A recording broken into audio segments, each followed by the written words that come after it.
I'm joined here in the studio by TRT World correspondent Shamim Chowdhury. She produced the latest off-the-grid documentary from Sri Lanka and spoke exclusively to the now convicted Buddhist monk, Galaboda Nyanasara. Shamim, fascinating that you got to meet the man. For those who are looking forward to watching, what was he like? Well, he was very charismatic, actually, a real showman, more than charismatic. He clearly loves the camera. He was delighted that we were going to spend not only an hour and a half interviewing him, but that we were going to come back and spend half a day with him in his monastery. And it was a bit disconcerting because I'd obviously done my research and I'd watched the YouTube videos of him, which are really quite shocking, many of them, where he is openly hostile and aggressive towards minority groups, not just Muslims, and very offensive as well. So, you know, you go in thinking, well, this, you know, it's going to be very easy to dislike this person. And it turned out to be on the contrary. He was very hospitable, offered us tea and food. But actually, I think this is where his strength lies, because although there's no doubt that he has made some very strong anti-Muslim and anti-Tamil speeches in the past, there's another side to him. He's a bit of a dual character because he knows how to speak to the majority Sinhalese population, some of whom sympathise with some of his views. So I think really the abiding memory that I have with him is this kind of dual personality. Yeah, so he's in trouble at the moment, which is interesting. But it's, for some, it might be a case of, well, why hasn't he been in trouble sooner? Because there have been accusations of inciting religious riots, violence and assault and so forth. There was an air of untouchability with regards to him. Why is that? Well, it's a number of reasons. The previous government, a lot of it is really intertwined with the politics of Sri Lanka, especially post-Civil War Sri Lanka.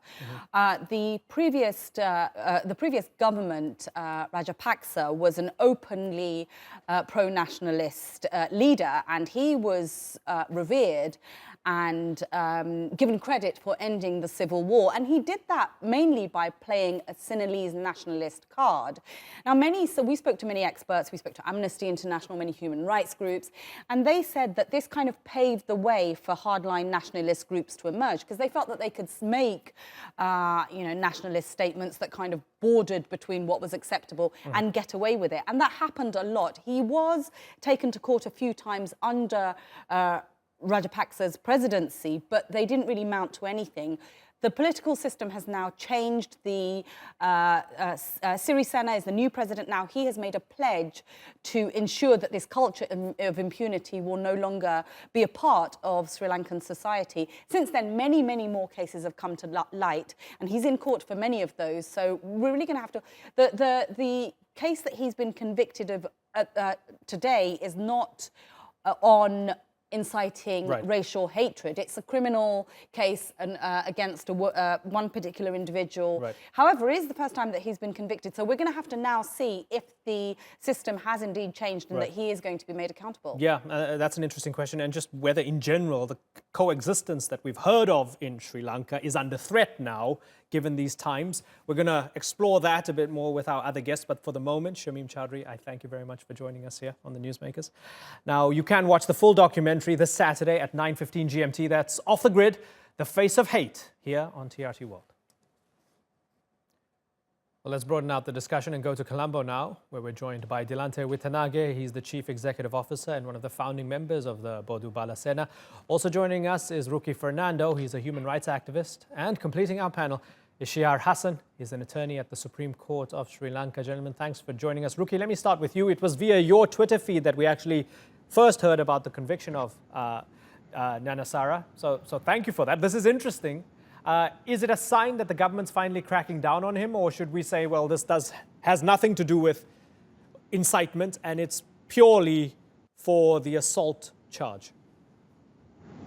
Well, this particular case where the judgment was delivered today is only a very specific case. This case is where the wife of a disappeared journalist was intimidated inside the courts by Nyanasara Tero, and then the case has been going on, and the judgment today was in relation to that. So it has nothing to do directly with any other things that cases that are pending against Jan Saratero, for which he is under investigation. In fact, there's another incident in the Court of Appeal where the magistrate of the same courts where the judgment was delivered today has filed a complaint that he was acted in contempt of court, and that case is still pending in the Court of Appeal. So there's a range of cases against him on a variety of offences. Okay, so Ruki, let me ask you directly. Does he get away with incitement against minorities, particularly Muslims? He certainly has up to now. Definitely he has. Okay. Dilanthe Withanage, Bodu Bala Sena and your leader, you're busy inciting against Muslims and you're getting away with it. That's according to Ruki and many others, especially human rights organizations. What's your response to that? I don't think their claims are correct, because we are not criticizing Muslims. We do work very closely with Muslims. Actually, you have to understand the real problem and not we. I would like to show you today, this is the report produced by Sri Lankan government in 2001. According to this report, they talk about in page number, this is a presidential commission report appointed by the former president Chandrika Bandaranaike, and this report published during the present Prime Minister Ranil Wickremesinghe in 2002. In that particular report, page number 136, they talk about Islamization in Sri Lanka and Muslim issue. So therefore, it's unfair for somebody to say when the same facts revealed by Venerable Gnanasara Thero, for some reason Muslim leaders and some NGO leaders just saying that it's a minority issue. It's not about problem of minority. It's not about criticizing minority. I think if any reasonable person, now we have to understand is no other country will demand the government to appoint a commission to study problems faced by the majority. Okay, but Dilanthe, So you're in quoting... 2001 okay, so again, we haven't seen this report. You're quoting a report from 17 years ago and you're saying Islamization and Muslim problem. Tell me exactly what you mean. Tell me what you mean rather than dressing it up with something else. You have a problem... I'll tell you this. Do you have a problem with Muslims? Now, no, I don't have personally any problem with any Muslim or any other person. What I'm trying to say, in 2001, government of Sri Lanka had to appoint a commission to study challenges faced by the Buddhist majority of this country. If you say that if these things are there in 2001, after 17 years, definitely these problems are aggravated. So let's ask Shihar Hassan. Okay, fair enough. Shihar Hassan, this has been discussed for a long time. So it was being discussed even while the government was fighting in the civil war against the Tamil Tigers. They saw that there was a problem among the Muslim minority, according to Dilanthe Withanage and this report that he's holding up. So clearly, in his opinion, there's a problem, and BBS, his group, is just trying to tackle that problem. What's your response to that? What I don't understand about what Dr. Dilanthe Withanage says is that he says that he doesn't have a problem with Muslims, but he has a problem with Islamization. The word Islam itself means the entire Muslim community of Sri Lanka. Whereas, with the report that he quoted, the 2001 report, I don't know about it. I'm not aware of it. But what I could clearly state is that Islamization, or the word Islamization that has always been carried out by BBS, does not apply to the context of Sri Lankan Muslims, because the Sri Lankan Muslim population stays intact and has a steady growth. Whereas, maybe, according to Dr. Dilanthe Withanage's opinion, the increase of population of the Sinhalese Buddhist majority may be going down. Increase may be going down. Not that the population is going down, but we must understand the population gap between the Muslims and the Sinhala Buddhist brethren. Because the gap between the Muslims and the Sinhala Buddhist brethren is 9% to 74%. Right. Okay. I don't understand. So let me ask Dilanthe Withanage. Dilanthe, they don't have any power. So you're talking about this Islamization threat. They don't have any power. So why are they a threat to you? I don't understand why these so-called Muslim leaders or even the NGO leaders here, civil society leaders, are not aware of this presidential report. This is published by the Sri Lankan government, and Okay. it's. Can I set a So house he rule says for that the they rest don't of the know about it. conversation? And We can in talk that about a report from 2001 for the next 7 minutes or so, and it'll be a waste of everybody's time here. So let me ask you about the present. In the present time, Muslims don't necessarily do as well as the Sinhalese majority, and we've seen before the state of emergency was imposed, we saw the government having to impose a state of emergency to stop potential pogroms against the Muslim community. I'm asking you, what power does this minority Muslim community have that makes you and your Buddhist nationalist group so fearful of them? If you look at the content of the Sri Lankan government, and if you can see that some ministers holding political power just because they are minority, and what is happening in certain areas in Vilpattu, even in Akkarepattu, the city in Akkarepattu, and how the lands are cleared, forest lands are cleared, and there are many things we can discuss, but I want to base on this particular report because that is the base for all these problems. Okay. So I want to go to. Okay. These leaders to. I think we're all getting exhausted of the report, but we're getting really exhausted by this report. Ruki, let me ask you a point that was made by Dilanthe, which is interesting. He said that some of the positions go to people specifically because they're minorities. So that shows you, I guess, a majoritarianism coming from someone like Dilanthe.